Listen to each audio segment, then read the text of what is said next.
Hi YouTube, this is my most recent commission painting. It's a patch of local Surrey Heathland and I'm going to talk you through all the stages from start to finish. Okay, I wanted to keep the pencil line fairly straightforward, so I concentrated on getting the shape of the bench in there, some of the main trees, some of the main bushes. I did go in and break up the patch of kind of heather and things in the middle a little bit more, but not much. I then mixed some cerulean blue and some cobalt blue in my palette, and I added just water straight onto the sky area.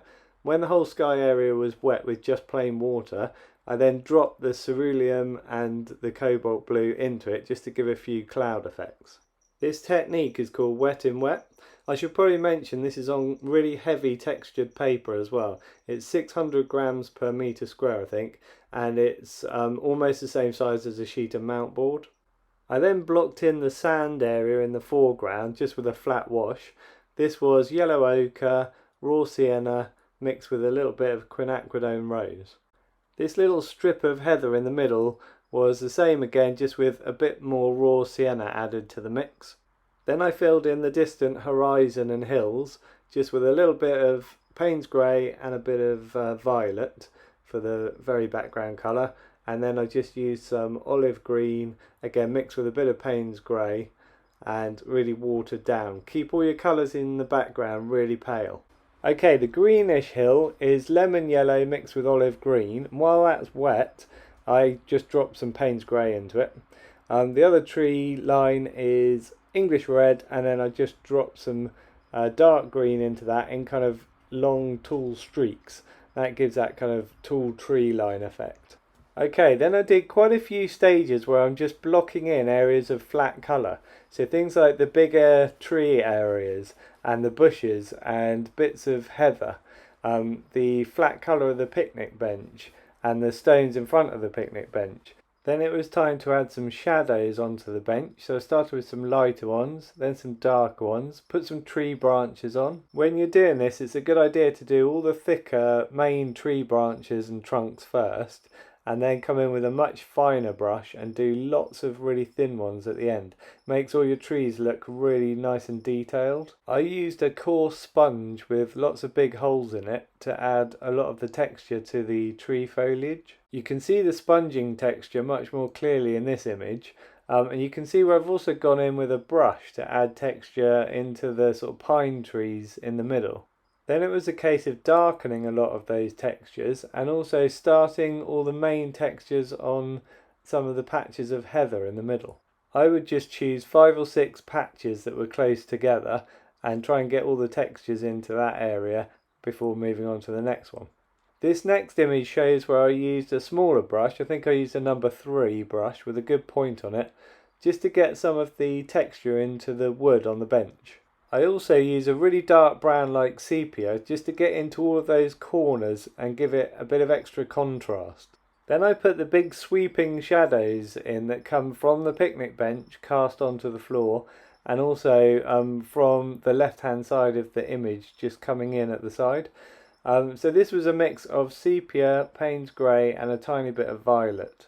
Then more textures added, and also deepening the patches of grass with a stronger green. So any light patches of heather and things in the middle, I just went in and added extra textures into them. Lots more shadows were added at this stage, just using Payne's grey watered down. I also strengthened the patches of grass in the foreground with a much stronger darker green. I also added an even deeper Payne's grey into all of the shadows in the mid-ground on all the main trees. At this point I felt the hill in the background needed to be a bit bluer, so I added some indigo to that. And then I've added a lot more grass texture in the sort of foreground area on top of the sand. Then to give some real contrast to the image, I really wanted to add something in the foreground with a lot of texture.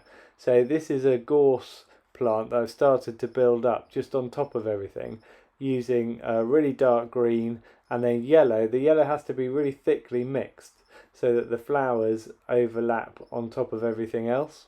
Then for the heather that goes underneath the gorse, I had to mix a lot of white in with my colour, and I was making like a really pinkish brown colour, so it's quinacridone rose again, mixed with a little bit of sepia and a tiny bit of raw sienna, and it's all mixed together, and then lots of white.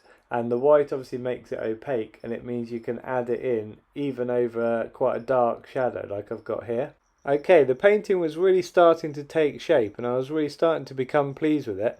But if you compare the last image to this one, you'll see there's so much extra texture added to this one, and the shadows have been darkened in lots of areas, and this really starts to give the main contrast a kick.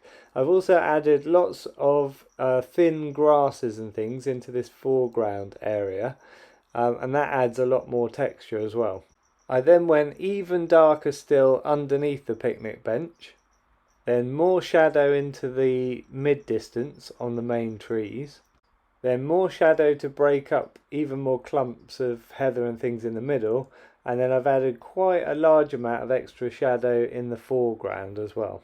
All of these shadows are either being done with Payne's grey or sepia or a mix of both. So this patch of Surrey Heathland is a really beautiful location, and this particular viewpoint as well is particularly stunning. So I needed to add extra beauty into the image, so I've used a lot of pinks and purples to bring out the colour of the heather. You can see I've done a lot in the foreground, which gives really good contrast, and then what I've done in the middle distance, the pink isn't quite as strong there, and that gives a sense of the different levels of distance. The background you just try and keep really pale, and I think I end up making the background even paler still by adding more white over the top of it. That just knocks it back a bit. Then you want the midground to have a bit more contrast, and then you want the foreground to have really strong contrast. So again, I probably could have left it how it was in the previous image, but if you look on the next few images, I just pushed it just that little bit further, just going into a lot of corners and things, adding a lot of extra darks. You can see on this particular image I've got some really almost black, so like sort of silhouettes of bits of heather in the foreground, and that makes a big difference, even just those few little bits. And then just adding extra little tree branches or little tiny shadows and things in the heathland in the centre. So yeah, just check out the next few images and you'll see it makes all the difference. Okay, I also made a blue with a lot of cerulean and a lot of white, and I've added that to the hill in the background, and it really has paled it down and makes it look like it's much more in the distance. Okay, I'll leave you with a quick run through of all of the images again, but a lot quicker, so you can see it building up faster. Thanks for watching. Check out my other videos. I've got quite a lot of different step-by-step tutorials, and yeah, hit subscribe to see anything that I post up in the future. Thanks for watching, and I'll catch you in the next video.